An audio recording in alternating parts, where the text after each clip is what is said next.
Assalamualaikum warahmatullahi wabarakatuh.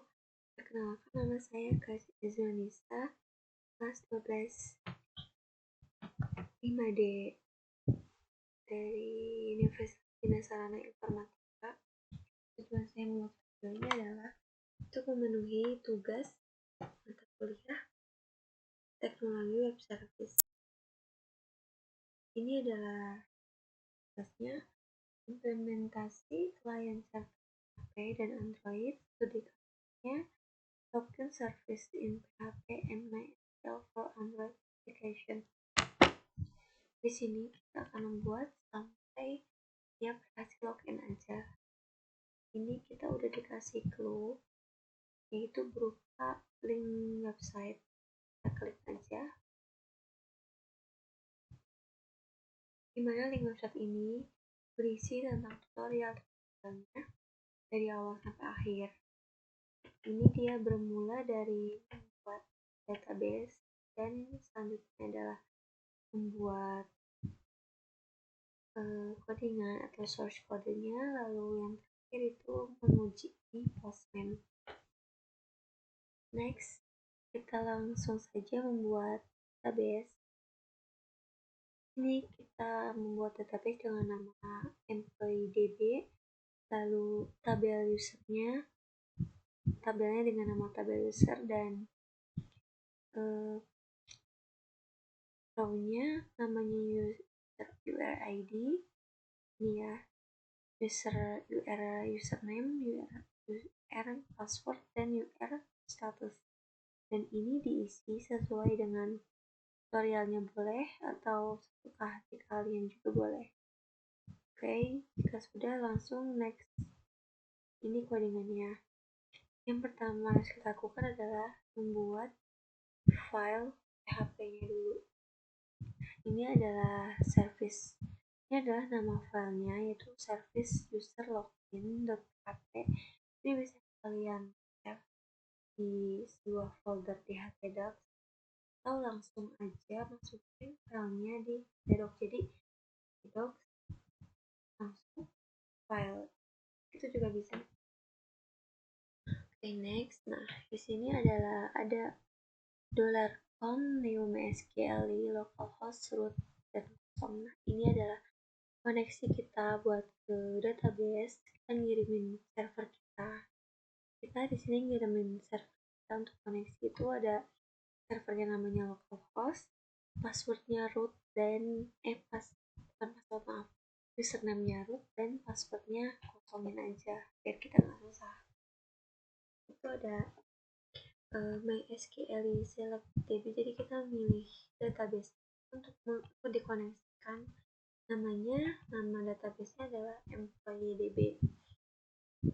Next, ini kita membuat kondisi if else. Nah, di sini kita juga menggunakan parameter get untuk mendapatkan username dan password. Lalu ada $email.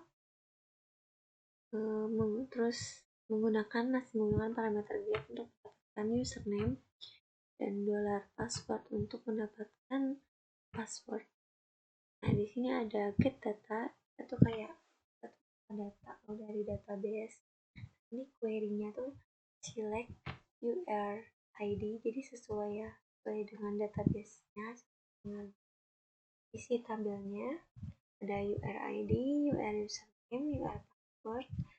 Nah, ini ID, username, password diambil dari tabel user, dan username-nya itu berupa sama dengan email. Jadi username kita itu kita isi dengan email, dan passwordnya kita isi dengan password.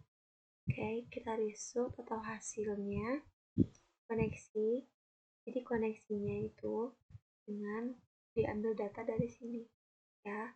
Nah, itu ada user ID-nya ini kosong, jadi dia bakal disesuaikan dengan yang kita masukkan. Next, nah di sini ada if result numerals 0, lebih dari 0. Jadi jika baris yang kita masukkan itu dari 0, maka statusnya akan berisi 1. User ID-nya bisa user ID, jadi gak nentu ya. Kalau misalnya kita tulisin user ID-nya, misalnya kita masukkan user ID-nya pakai nama tadi si Arvin, dia kan statusnya satu ya, jadi statusnya tuh bakal sama user ID-nya siapa. Cuman kalau statusnya database kita nggak hanya satu, misalnya 1, 2, 3 atau 1, 5, 6, itu bakal disesuaikan.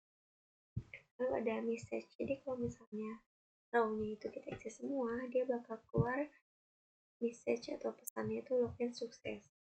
Nah itu ada else, jadi kalau misalnya ini statusnya itu, kalau misalnya kita itu misinya salah, nah dia keluar itu bakal correct username or password. Dan lalu ada juga nih else, jadi else-nya ada 2. Jadi kalau misalnya kita belum masukin apa-apa, dia akan keluar pesan enter correct username, nanti kan kita tes ya.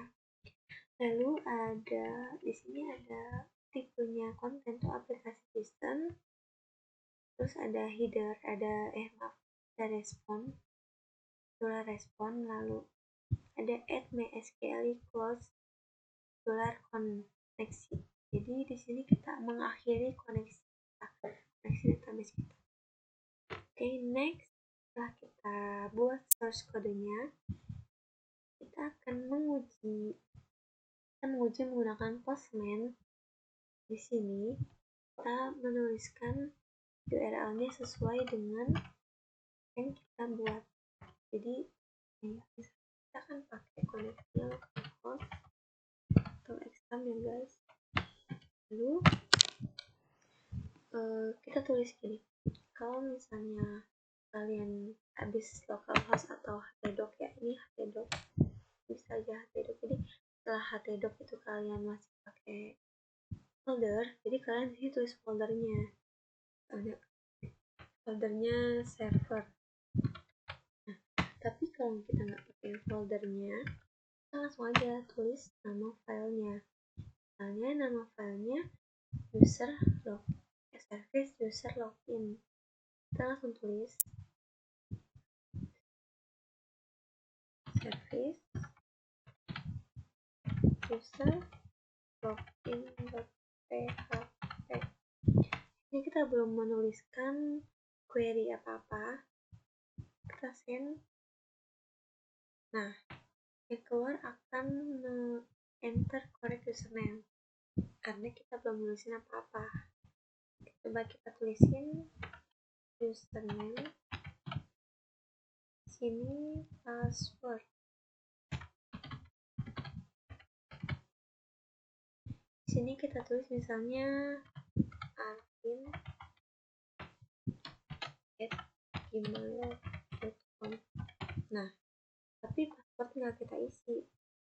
Apa yang keluar? Nah, yang keluar adalah enter correct username.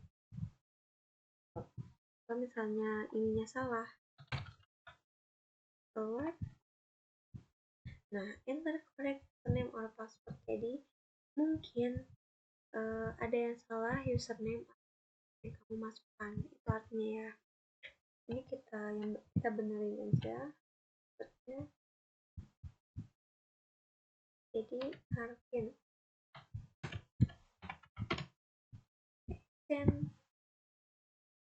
Nah, statusnya login successful atau mau dijelasin login successful. Oke. Sekian tutorial dari saya. Jika ada yang kurang jelas, bisa di komentar, atau jika masih ada yang salah, mau dimaafkan. Saya juga masih belajar. Sekian dari saya. Wassalamualaikum warahmatullahi wabarakatuh.